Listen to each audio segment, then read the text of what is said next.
আজকে পহেলা রমজান দেখতে দেখতে এসেও পড়েছে, চলেও যাবে। সবাইকে রমাদান মুবারক। আসসালামু আলাইকুম। আজকে পহেলা রমজান। আল্লাহ যখন প্রথম রোজা রাখার তৌফিক দান করেছেন, এইভাবে যেন বাকি রোজাগুলোও রাখার তৌফিক দান করেন। সবাইকে আল্লাহ পাক রমজানের প্রত্যেক 30টা রোজা রাখার তৌফিক দান করুন। কিন্তু জানি না আজকে কি হয়েছে, মনটা একটু বিষণ্ণ মনে হচ্ছে, কারো কথাই হয়তো বা জানি না। তবে আজকে মা শব্দটা নিয়ে কিছু কথা। মা এই শব্দটার সাথে অনেক কিছু জড়িত।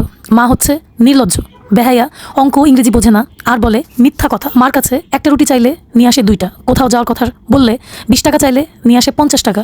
মা ইংরেজিও বোঝে না, আই হেটিও বললে উল্টা না বুঝে সন্তানকে ভালোবেসে বুকে টেনে। মা মিথ্যাবাদী, না খেয়ে বলে খেয়েছি, পেটে খিদে থাকা সত্ত্বেও নিজে না খেয়ে প্রিয় খাবারটা সন্তানের জন্য যত্ন করে তুলে রাখে। মা বোকা, সারা জীবন কলুর বলদের মতো রান্নাঘরে আর সন্তানের ভালো মন্দের পিছনে কাটিয়ে দেয় জীবন। মা নির্লজ্জ, অনেকবার নিষেধ করা সত্ত্বেও সন্তানের এলোমেলো পড়ে থাকা জিনিসগুলি নিজের হাতে যত্ন করে গুছিয়ে রাখে। মা বেহায়া, সন্তান কথা না বললেও জোর করে এসে বেহায়ার মতো গায়ে পড়ে কথা বলে। রাতে ঘুমের ঘুরে দরজা দিয়ে সন্তানকে উকি দিয়ে দেখে যায় ঘুমিয়েছে কিনা, গায়ে কাঁথা আছে কিনা, শীত করছে কিনা। মা হচ্ছে কেয়ারলেস, নিজের কোমরের ব্যথা, পিঠের ব্যথা দুকে দুকে মরে গেলেও কখনো ঔষধের কথা বলে না।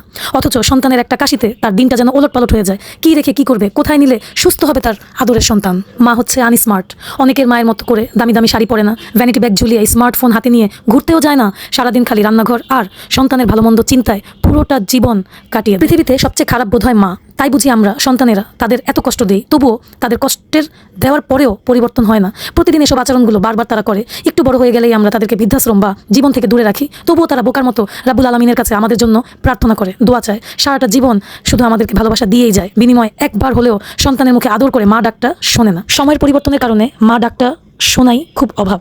আল্লাহ পৃথিবীর সমস্ত বাবা মাকে সুস্থতা দান করুন এবং সমস্ত সন্তানদেরকে নেক হেদায়েত এবং হায়াত দান করুন। আমিন।